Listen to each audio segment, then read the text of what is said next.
days pass, and this emptiness fills my heart.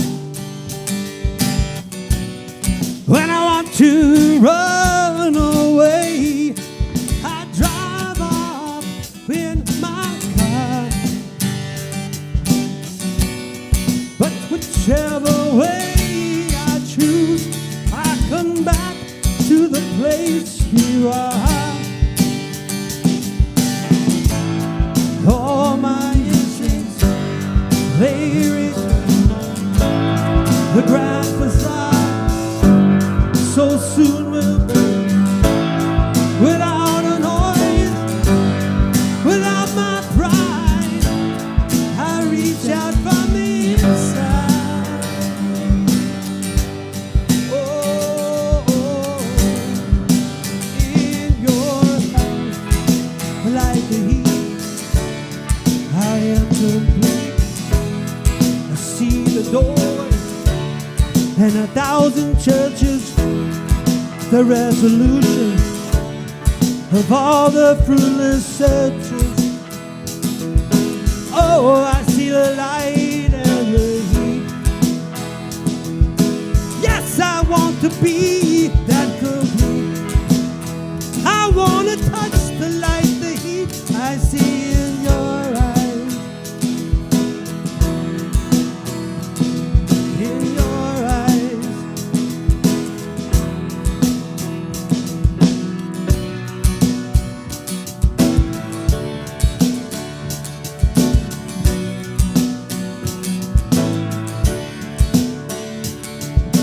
Love, I don't like to see so much pain, so much wasted, and each moment is slipping away. I get so tired working so hard for our survival, but I look to those times with you to keep me awake and alive. And all my instincts, oh, they return, and the grand facade so soon will burn without a noise, without my pride. I reach out from the inside. Oh, oh, in your eyes, like the heat, I am complete. See the doorway to 1,000 churches, the resolution of all the fruitless searches. Oh, I see the light and the heat. Yes, I want to be that complete. I want to touch the light, the heat I see in your eyes. Oh, in your eyes. Oh, in your eyes.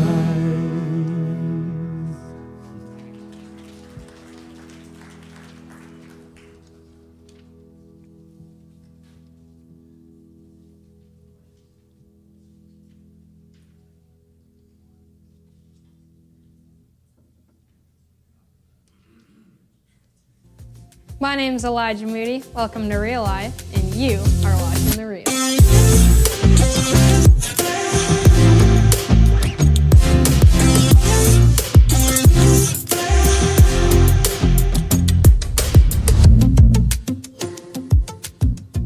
We are so excited for you to spend the new year with us at Real Life. We have many great things coming, so stay tuned because 2022 is going to be a wild ride. Great news for Rendezvous! On January 30th at 6 p.m. we will be having our annual tubing night at Echo Valley Ski Area. All middle and high schoolers are invited. Are you new around here or want to meet people who are? you're invited to our newcomer event. Our staff is excited to meet you, talk to you about our values, why we exist, and how we can get you connected and involved in what we are doing. Go to the connection table or the app for more information. Once again, my name is Elijah Moody. Have a great Sunday, and you have been watching The Real.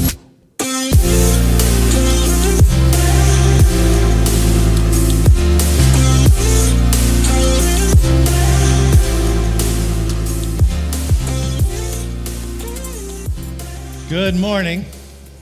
Nice job, Elijah. Elijah is Ashton's little brother. Ashton is in charge of all sound tech and makes the reel. Elijah came to Ashton and said, all I want for Christmas is to be on the reel. It will be Elijah's last time because, you know why? I don't trust anyone that has that much hair. That kid he's a good-looking kid. Welcome, my name's Kyle. I work here at Real Life, and we exist to help people who are far from God find real life in Christ, and it's a brand new year, all kinds of brand new opportunity and promise, and I think most of us are barely stumbling into the new year, and you're at the right place. You braved the cold weather. You got out your winter parkas.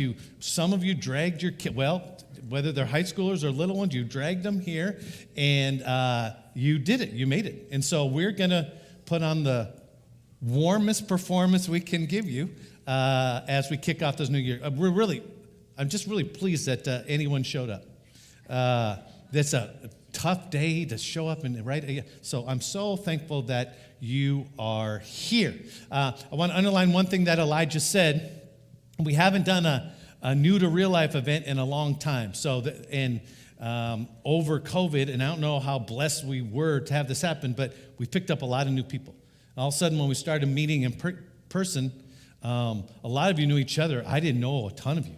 And so slowly but surely trying to make our way to try to get to know y'all. But if you think you're new, and we're not going to qualify that for you, all right? If you think you are new to real life, then you are invited to this event on Sunday the 23rd, right after church, noon, light lunch, at Siglio. How do you say it? No idea. The old Lakeside School. Headed out of town at the Siglio Winery. We're doing a new to real life event. So if you're new, or if you know people are new, nudge the new people there. You won't have to do anything or play silly games, or we won't embarrass you. We'll just give you as much information as you want, and then we'll answer whatever questions that you have, and then we'll find, hopefully, a track that you'll feel comfortable getting connected with what we're doing when you know why we do it. So that happens, I hope I got that right. I'm pretty sure I did. Sunday, January 23rd at noon. I believe that's all I got. It feels like I'm forgetting something. Andrew? Andrew, you're new to. I'll be there. Yeah. 3 new people that moved to town, we hired them. I'd like to show up at the event so I get to know them. So let's pray as we keep going. God, thanks so much. We made it through another year, and really all kinds of difficulty in that year. And so we look forward, no matter what, to this new 2022, whatever it brings, God. We want to enter it and maintain and move ahead because we trust in you. I ask that you give us some tools to help us do that. In Jesus' name, amen. Please stand. Let's sing together.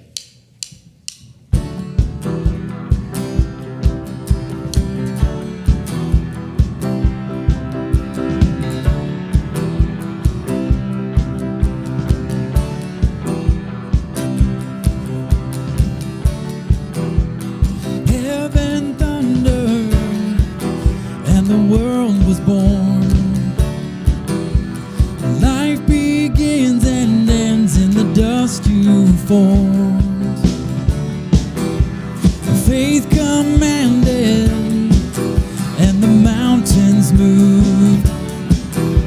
The fear is losing ground, and I hope in you.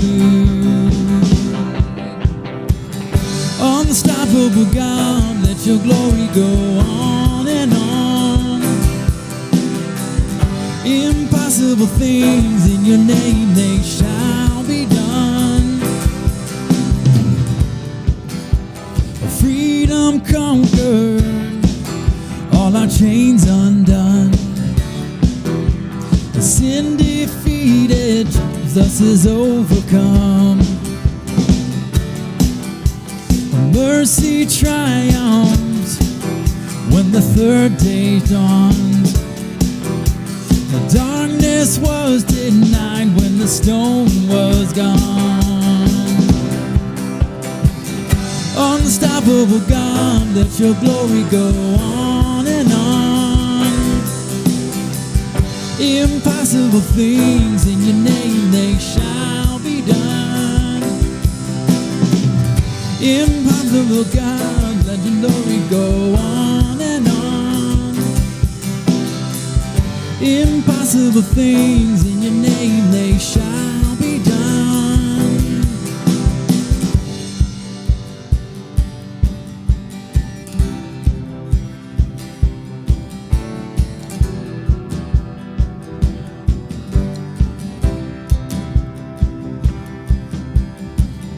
Nothing shall be impossible. Your kingdom reigns unstoppable. You'll shout your praise forevermore. Jesus, our God, unstoppable. Nothing shall be impossible.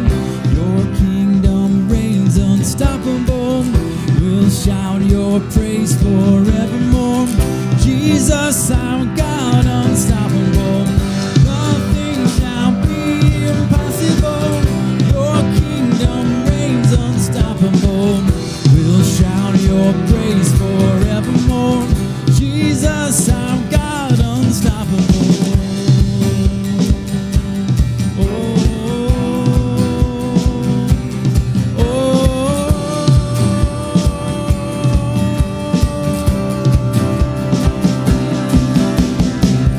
Unstoppable God, let your glory go on and on.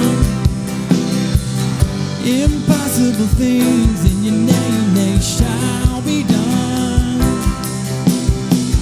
Unstoppable God, let your glory go on and on. Impossible things in your name, they shall be done.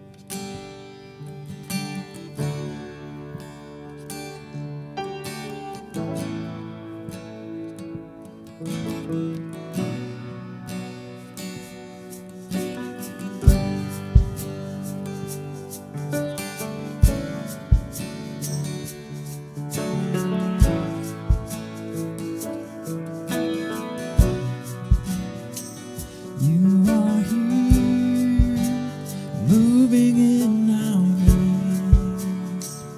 I worship you. I worship you. You are here, working in this place. I worship you.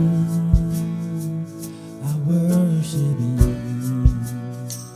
You are here, moving in our midst. I worship you. I worship you. You are here, working in this place. I worship you. I worship you. You are Waymaker, miracle worker, promise keeper, light in the darkness. My God, that is who you are. You are here, touching every heart. I worship you. I worship you. You are here, healing every heart.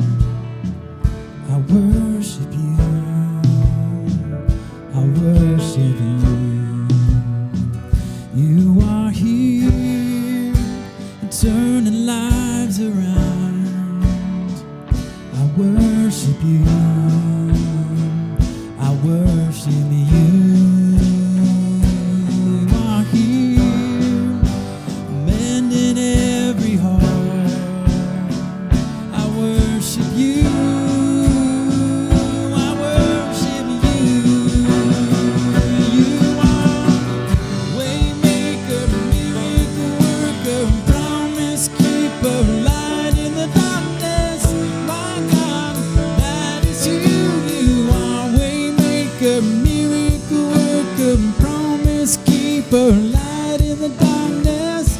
My God, that is who you are. That is who you are. That is who you are. That is who you are.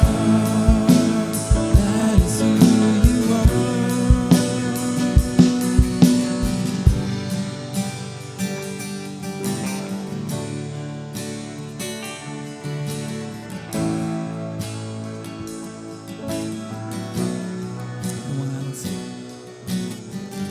Even when I don't see it, you're working. Even when I don't feel it, you're working. You never stop working. You never stop working. Even when I don't see it, you're working. Even when I don't feel it, you're working. You never stop working. You never stop working. Even when I don't see it, you're working. Even when I don't feel it, you're working. You never stop working. You never stop working. Even when I don't see it, you're working. Even when I don't feel it, you're working. You never stop working.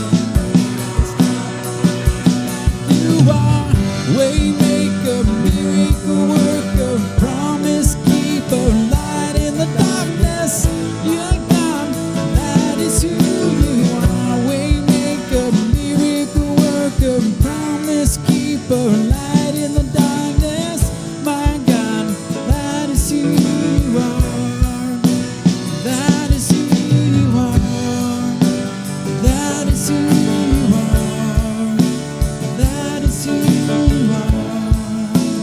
That is who you are.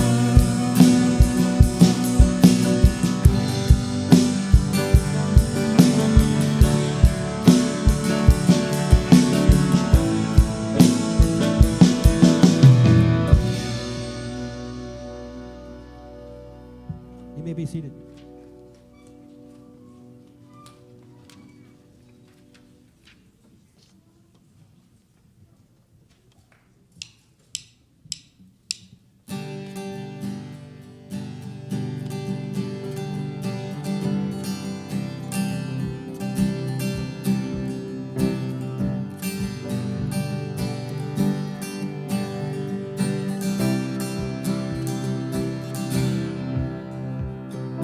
Just one word, you calm the storm that surrounds me. In just one word, the darkness has to retreat. In just one touch, I feel the presence of heaven. Just one touch, my eyes were open to see. My heart can't help but believe. There's nothing that our God can't do. There's not a mountain that He can move. Well, praise the name that makes a way. There's nothing that our God can't do. Oh, just one word, you heal what's broken inside. Just one word, you revive every dream. Just one touch, I feel the power of heaven. Just one touch, my eyes are open to see. My heart can't help but believe. There's nothing that our God can do. There's not a mountain that He can move. Well, praise the name that makes a way. There's nothing that our God can do. Oh, there's nothing that our God can do. There's not a prison wall He can break through. Well, praise the name that makes a way. There's nothing that our God can't do. Oh,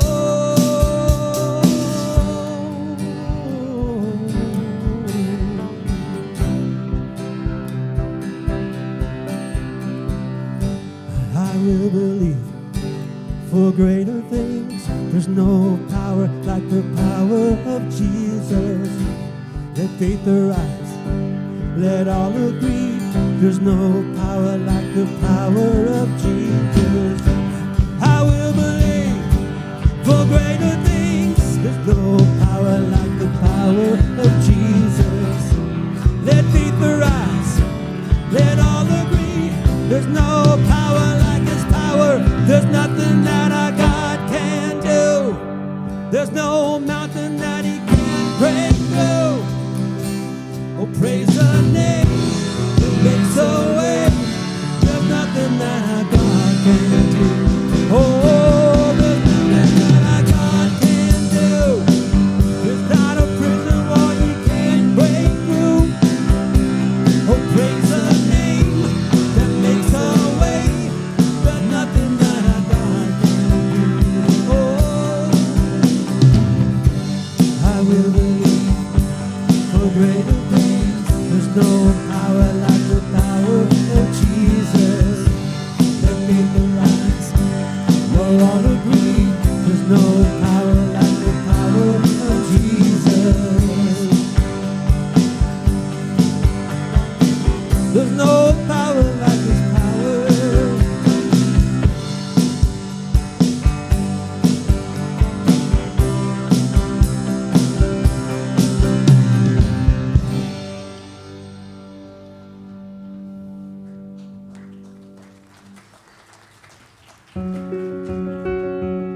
Our world can be a desolate and draining place.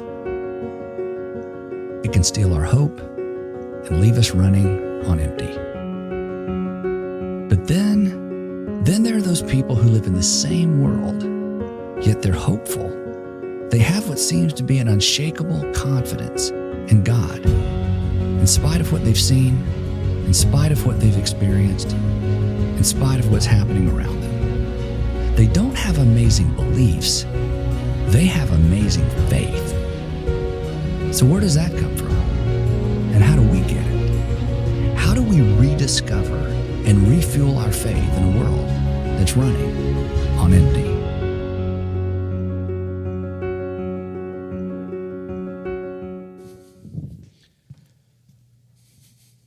Well, welcome you all.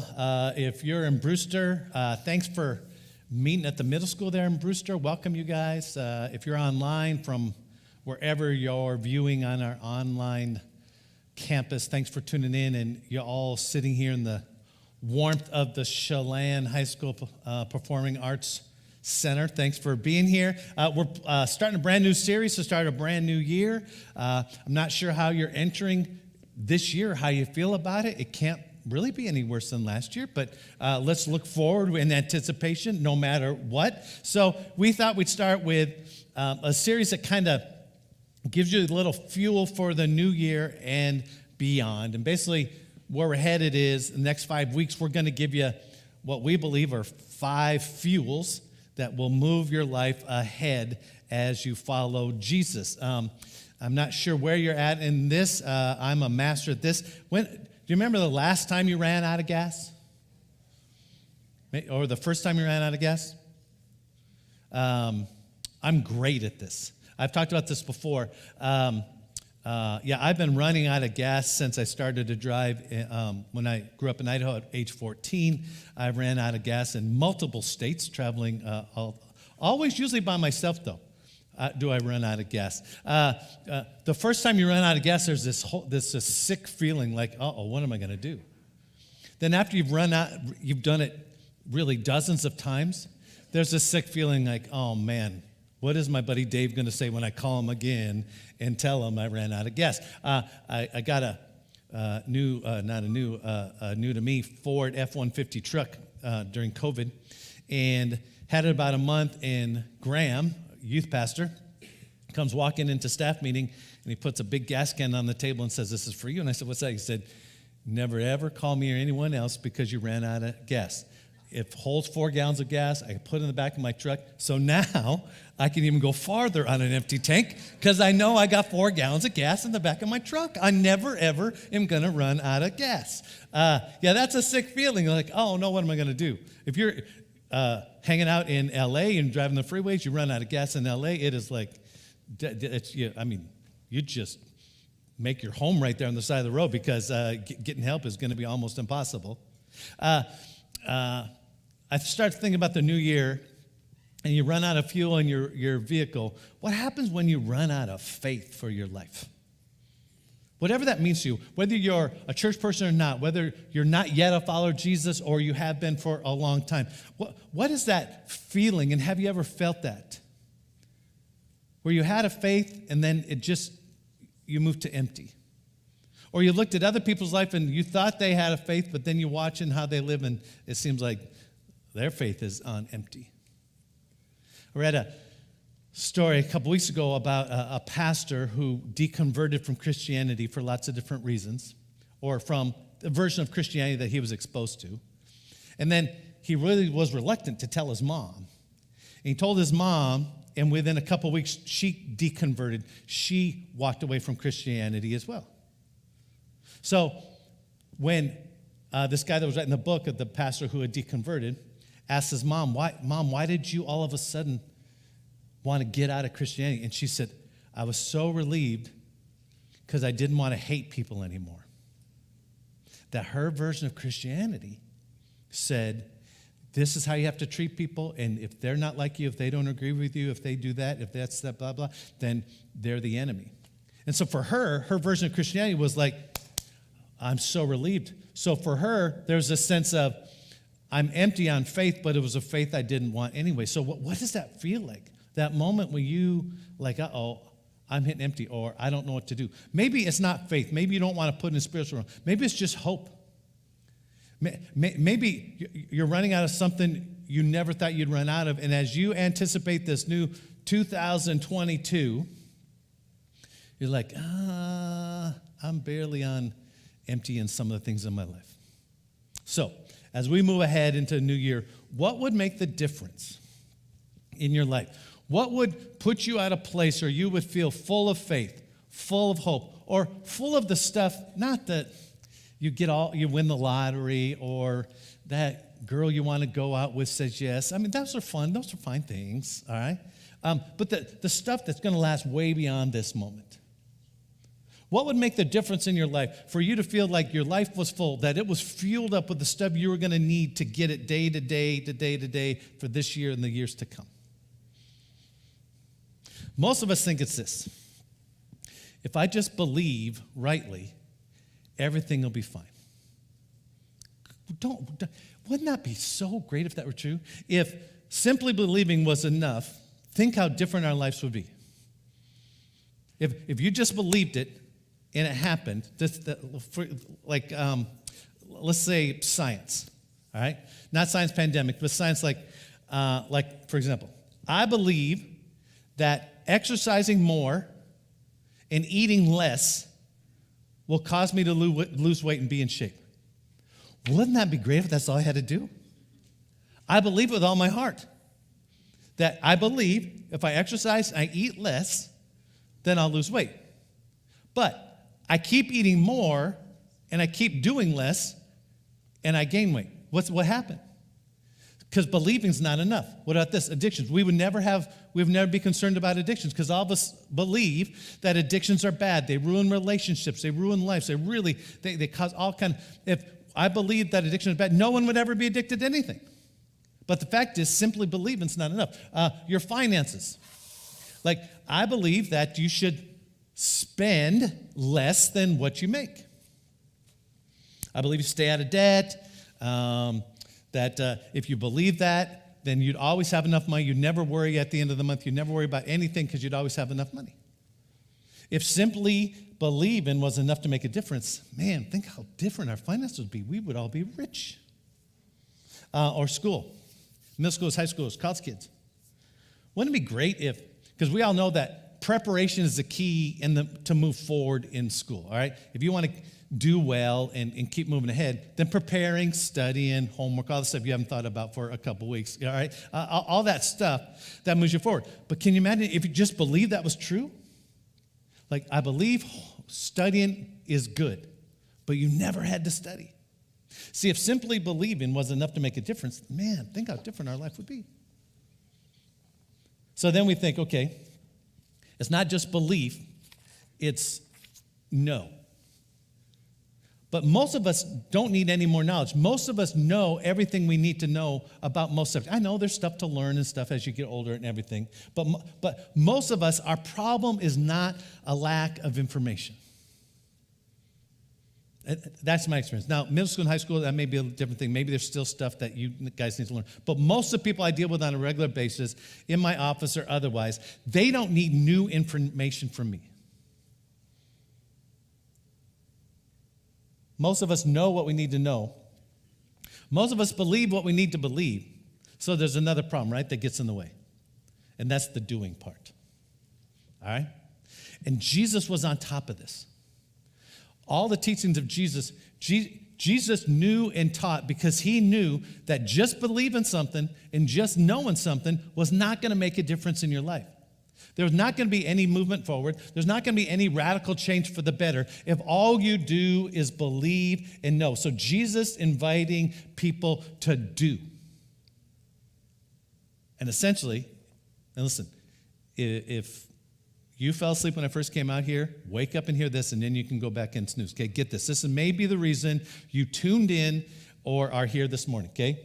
When we believe but don't do, our dreams don't come true. If you just believe and you don't do anything with what you believe and know, then nothing good happens. When we believe but don't do, our dreams don't come true. So we're going to kick off the new year, right? We're all going to say this together, all right? Let's say, I'll repeat together, online, in Brewster, in Chelan. Here we go. When we believe and don't do, fantastic job in Chelan. All right, I'm not sure about everywhere else. When we just believe something, but we don't act on it, nothing changes. If all the stuff you want in life is only based on things that you believe about or think about or know about, but you don't do anything about it, nothing ever changes. Most of us fail. No, I won't want to pick on you because I'm going to pick on you in a little bit. I fail.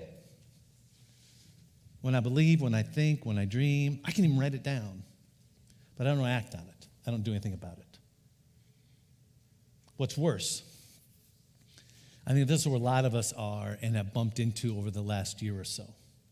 What's worse is if we believe all the right things, but don't do anything with what we believe, then those of us who have a faith, our faith becomes feeble and frail and fragile. You're not feeble and frail. You're not a bad person. You're not unloved by God or me or other people. So just make that really clear. But when all you do is believe stuff, let's say about God, but you don't act on it, then whatever faith that was, your faith just gets weaker and weaker and weaker till someday, one day, you wake up and you think, uh-oh, I think I've run out of faith. Jesus had the best approach. Jesus comes along, and again, I'm going to get into a little trouble here, so I'm just warning you ahead of time. Any of my seminary professors at Talbot Theological Seminary, the greatest seminary in the United States, if they're viewing, they're going to be really upset at the beginning of this, all right? But why would they be tuning in? What kind of people would be tuning into a little church in the middle of Chelan? Here goes. Jesus knew all about this. And maybe you were brought up and raised in a certain church in a certain way. I'm not putting that church down because that's a church I was raised in as well. But Jesus put more emphasis on doing than he did on believing. Jesus comes along, and rarely does he say, just believe in me. Jesus all along comes along and he says, follow me, follow me, follow me, follow me. Jesus was all about follow me, follow me, follow me. That when you connect and understand who Jesus is, you hear the teachings of Jesus, you read the teachings of Jesus, then there's an action. There's a movement that comes that says, okay, then I'm going to move out and put that in action. Okay, this has nothing to do with getting right with God, that you have to earn your right or do things in order to receive God's love and sacrifice. That's not what I'm talking about. That's a gift. But Jesus did say, when he would meet people, in fact, he would ask people to follow him and live like he did way before they even believed in him. And something happened along the way, and people like me and a lot of different churches, follow me was so hard and demanded too much that churches began to water follow me down to just believe in me. Because believe in me is a lot easier, isn't it? If you can believe and not do, isn't that easier? But if you believe and not do, then your dreams are never going to come true. So it's really a waste of your belief. Jesus invited people to live this reckless, living, active faith. It was so much more, and this is what I thought growing up, and if it's not you, then I'm only picking on me, all right? I just thought, as a grade schooler, as a middle schooler, as an early high schooler, that if I just believed in Jesus, then I don't have to go to hell when I die. And that was enough. So people say, are you a Christian? I'm a Christian. Do you believe in Jesus? I believe in Jesus. Do you follow Jesus? I'm like, I don't know about that, but I'm not going to hell. And that's what it was all about. But maybe there's more to that. Maybe having living, that God is most honored by having a living, active, death-defying, in spite of faith. Have you ever met anyone like that? They just have this faith that no matter what they're going through, it's okay. They don't enjoy it and they don't welcome it, but it's like this faith that gets them through anything. And so I started thinking through and reading through, well, what are the things that make that happen? How do you live a faith, especially starting a new year, no matter what age you're at? How do you live a faith? And not just, listen to me now, middle school and high school especially, not just a faith that says, God's in charge, do what I say, or I'm going to do bad things to you. That maybe God has these things for us to follow because this is the best ways to enjoy life to the maximum. Maybe it's not just a bunch of rules. Maybe it's how to get the most out of this new year, this new life. So Jesus comes along and says, follow me. Can you imagine if every morning you woke up and said, what would I do if I was confident that God was with me? What if I had enough faith? Tomorrow morning when I wake up, if I said, I'm confident that God is with me, all-powerful creator, God of the universe, I'm confident God's with me, then what would I do? How do you get faith like that? Not a hypocritical, phony, I'm better than you faith.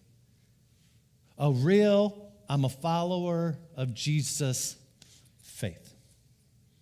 Well, today and the next few weeks, we want to talk about the 5 ingredients that fuel an active faith.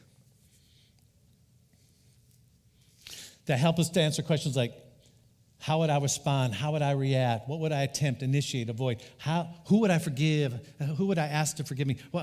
What things move me in a direction where I follow and do instead of just sit and think? There's 5 ingredients. We're going to talk about all 5 the next few weeks. It's just stuff that fuels your faith. And listen, they aren't necessarily how-to steps. There's just these things that when you hear or read the teachings of Jesus and you interview people who have followed Jesus well for a long life, these things they seem to be prevalent. It's not, hey, listen, if you obey your parents and brush your teeth and don't watch dirty TikToks and be nice to your neighbor and take in a stray dog, your faith grows. That's too simple.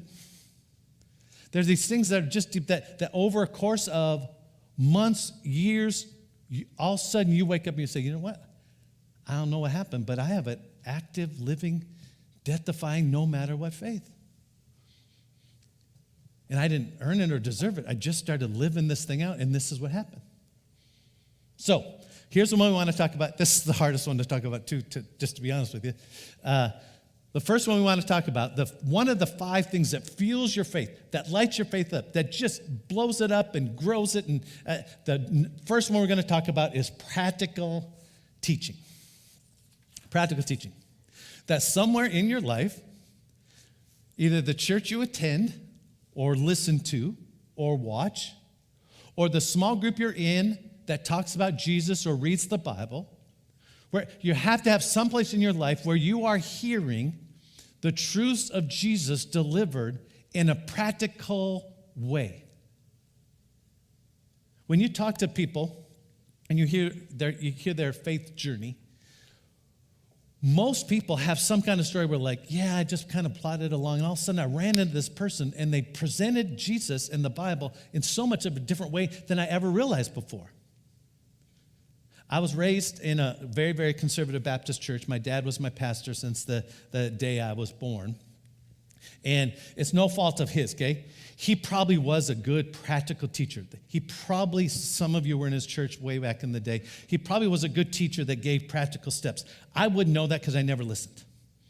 He was my dad. He wasn't my preacher. I was so bored to death in church. And I didn't listen to him at home. Why would I listen to him at church? So it was blah, blah, blah. So I just kind of went through the motions of Christianity. I believed because I didn't want to go to hell. And, when I was like a kindergartner, and I was in little kids group at church, and they told this story about a mouse trap, and the cheese was sin, and the mouse was me, and if I go get the sin, bam, and the only way not to get caught in the trap was to accept Jesus. And I thought, well, I don't want to get caught in the trap, and the trap was hell, and I'm like, sign me up for no hell, and so here I am.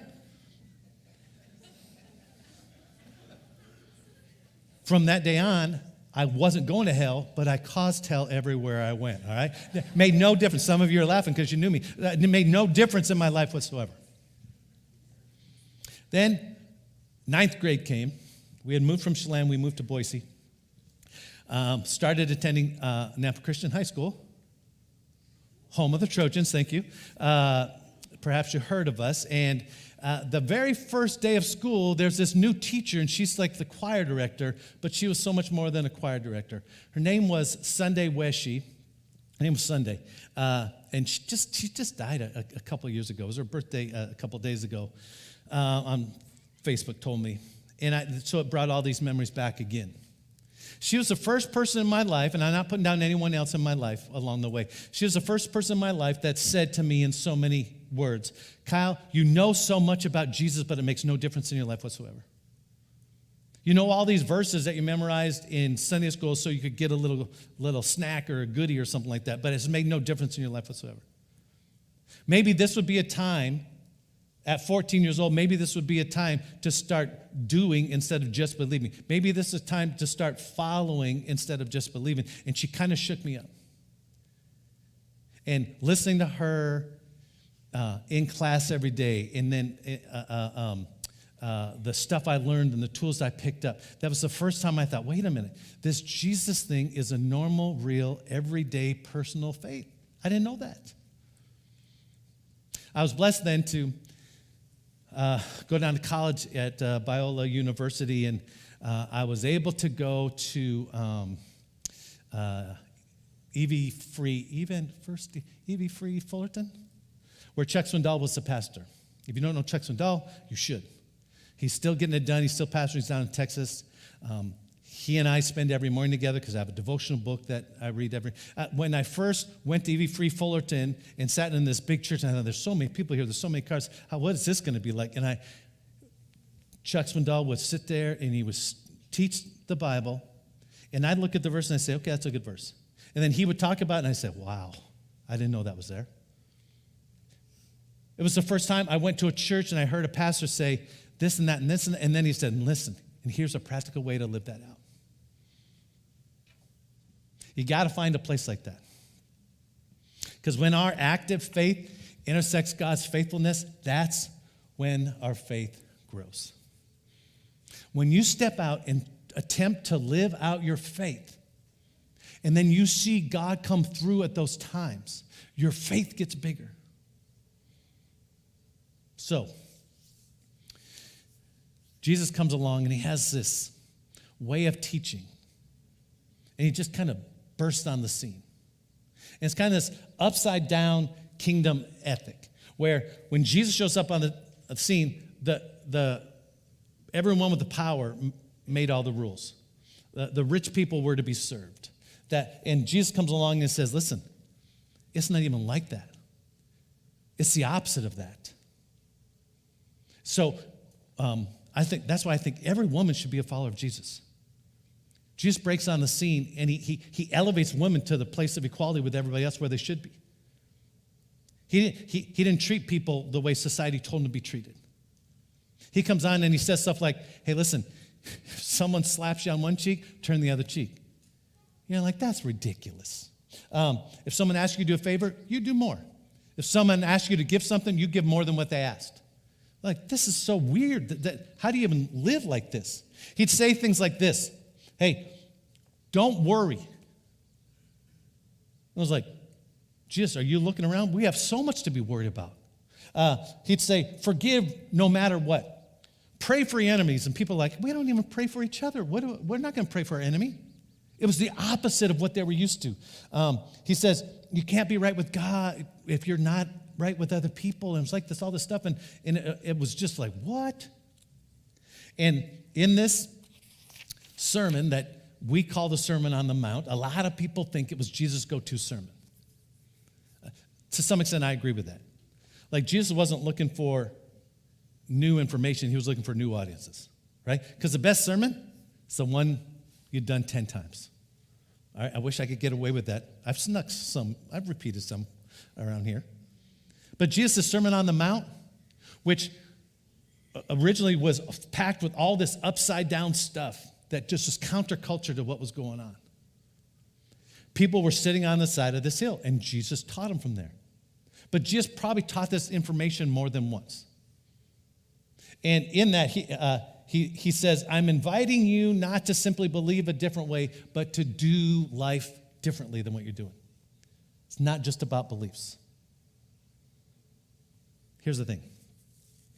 There's some of you here or listening who know that following the practical teaching of God, of Jesus, that there's a reward on the other side of that. And not riches or a new house or a new car. There's just this increased faith that comes when you trust Jesus in the moment. You follow through doing something that you know he's asking you to do, and you see the benefit on the other side of that. So real quickly, let me pull out at the end of the Sermon on the Mount where he's saying all this stuff. Forgive, don't worry, God's going to take care of you, all this stuff. Then he ends the entire huge sermon. He ends it with a promise, and he says this, therefore, everyone who hears these words of mine and what? Hears and believes? No. Hears and remembers them? No. Hears and fills in the missing slot in the bulletin on Sunday morning? No. Anyone who hears these words of mine and feels guilty after them, that's as far as most churches go.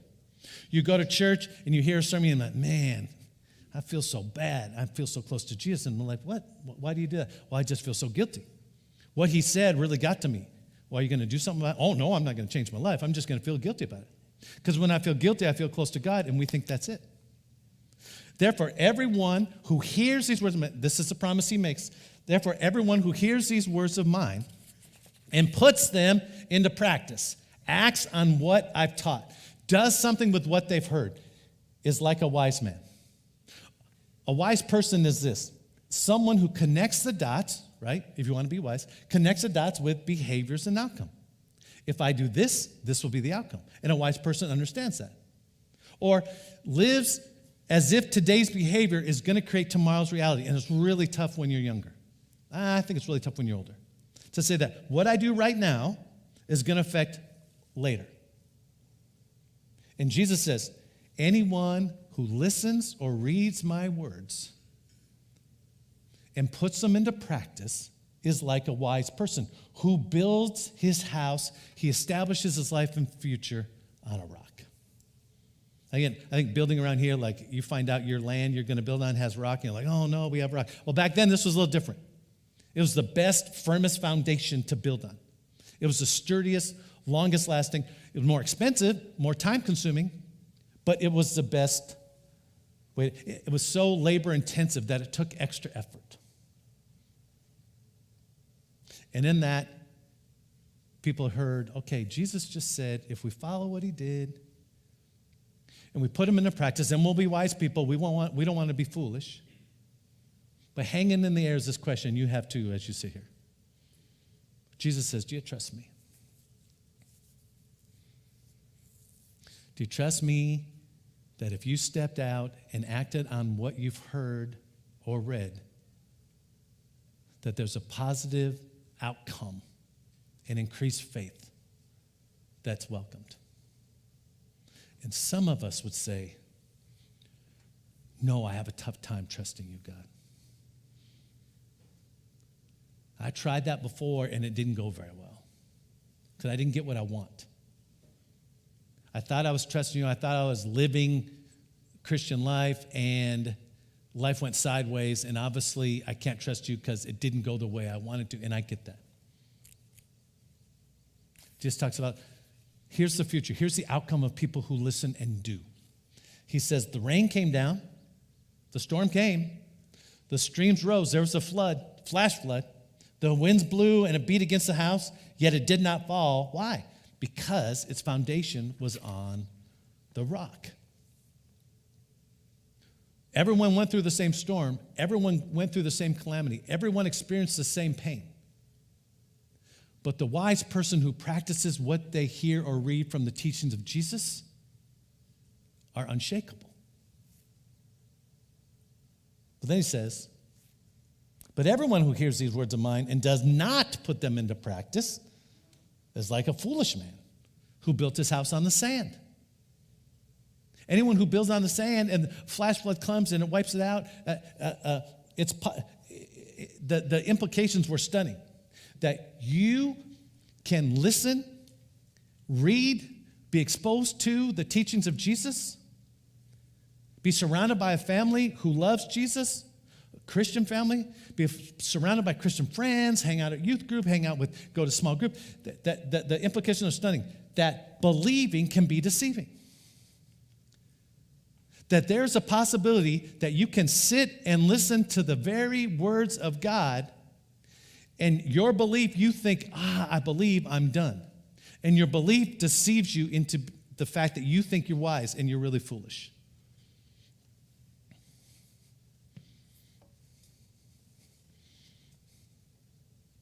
Now, I got to hurry up. But if you're not yet a follower of Jesus, you're not a Christian, you're not a church person, listening or otherwise, you love this part. Because some of you, there's a part of you that says, hey, I don't follow Jesus because I look at the people who call themselves followers, and I don't even think they believe it. I know the teachings of Jesus, and they don't live them out. Why would I be attracted to somebody's faith that isn't living and active? And I get that, and I apologize. I've been that way. I hope I haven't taught that way, but maybe I have. And all I'm saying to people who run into followers, Christians who are struggling and don't set out a good example, or they're the opposite of what Jesus taught, all I'm saying right now to all of you, ignore us. You zero in on who Jesus is in his teaching. Because believing doesn't do anything for you. Just believing doesn't do anything. Because faith is like a muscle.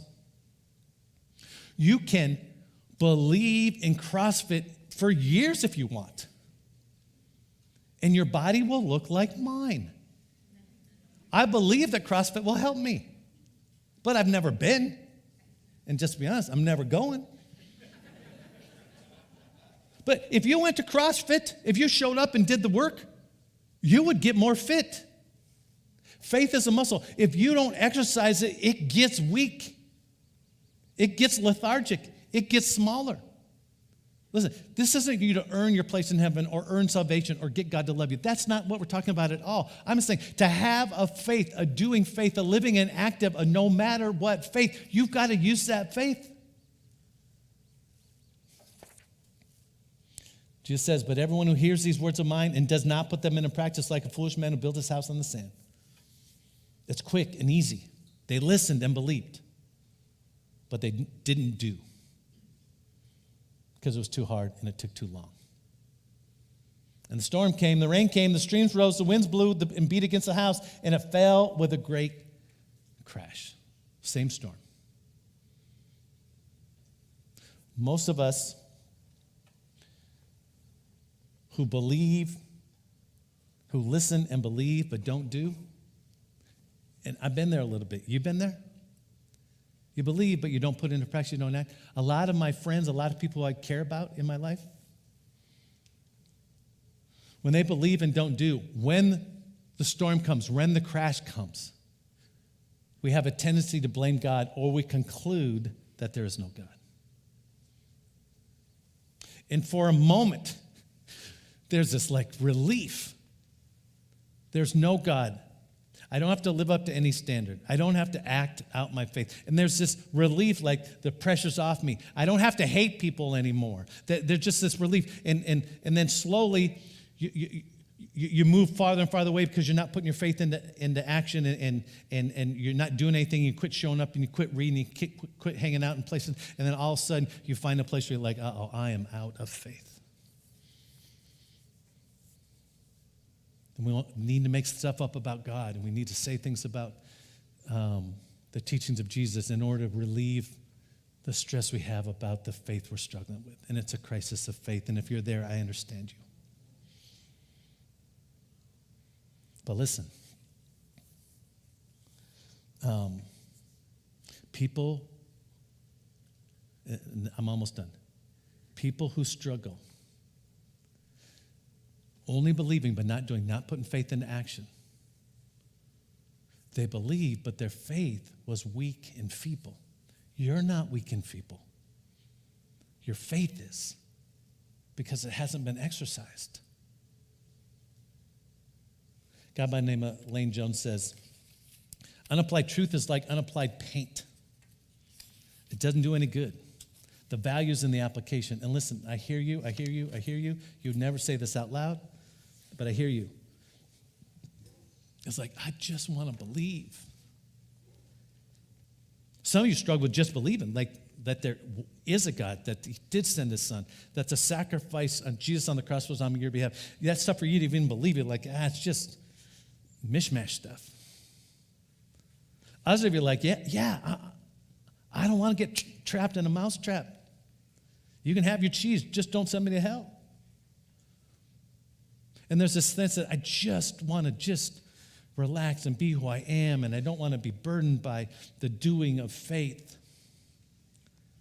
I get that.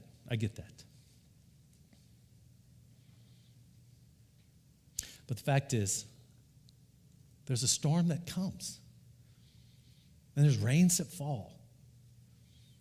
And if we don't know that after the 18 months we've been through, and some of you would double and triple, quadruple the pain that you've gone through compared to some of us in the last year and a half or so. And the wise person is the one that was trusting, that was doing, that was stepping out and exercising and acting in faith. And then when the storm came, they endured it. It didn't wipe them out. So as we wrap up this morning, like we try to wrap up every Sunday, let me give you some things to do. What do you do now? Knowing what we've talked about, hearing the teaching of Jesus, Jesus gives us promise after this long sermon. What do you do with it? First of all, foremost, get involved with teaching that has handles on it, that stuff you can hold on to. Now, listen, I'm not putting down other churches at all. At all. Whether it's real life or the church you're from or where you live or the church you want to go to. Maybe this is your last Sunday here and you're going to find another one. Okay, well, find one that teaches the truth about Jesus and gives you steps on how to live it out. Because just knowing stuff and being impressed with like, you guys, when I was 10, I knew the books of the Bible in order and in reverse. I could sing a song about them.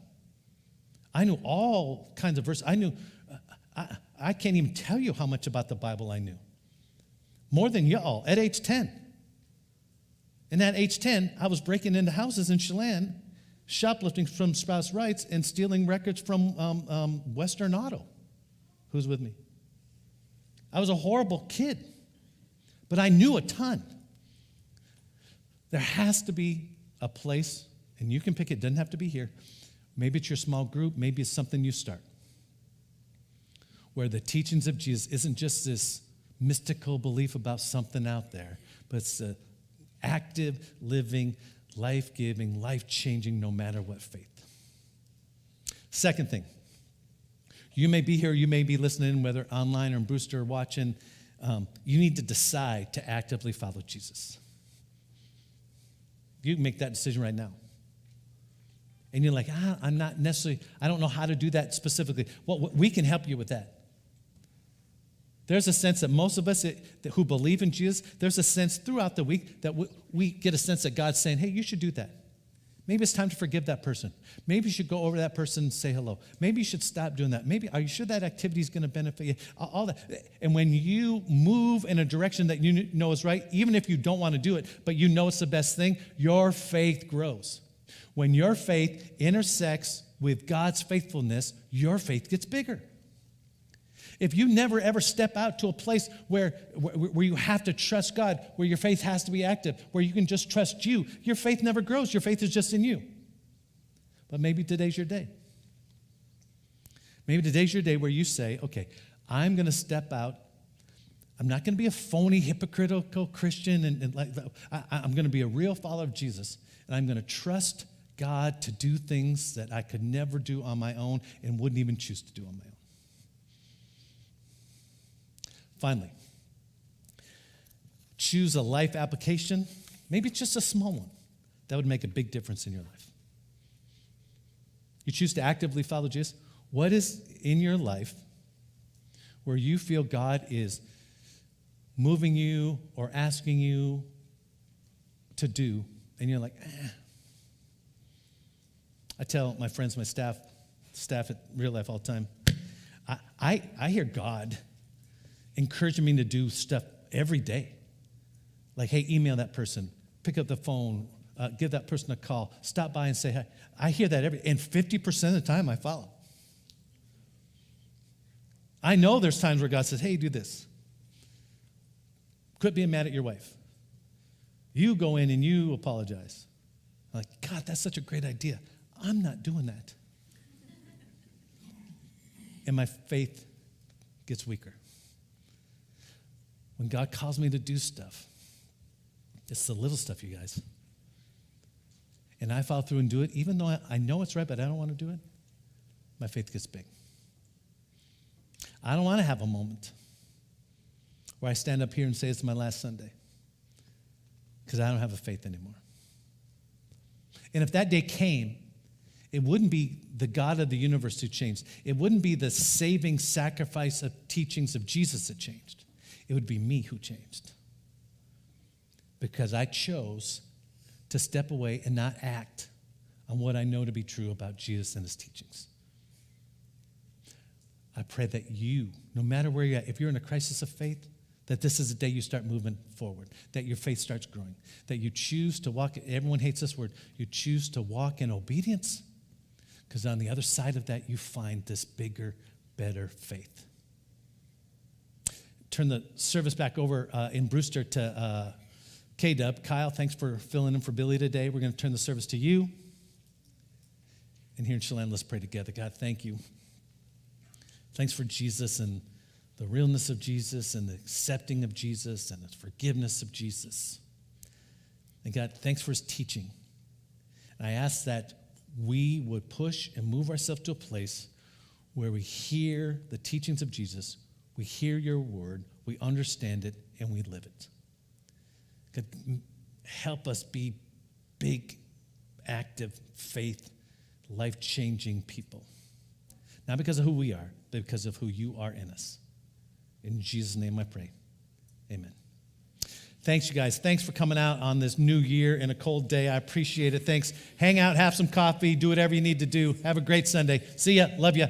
Bye.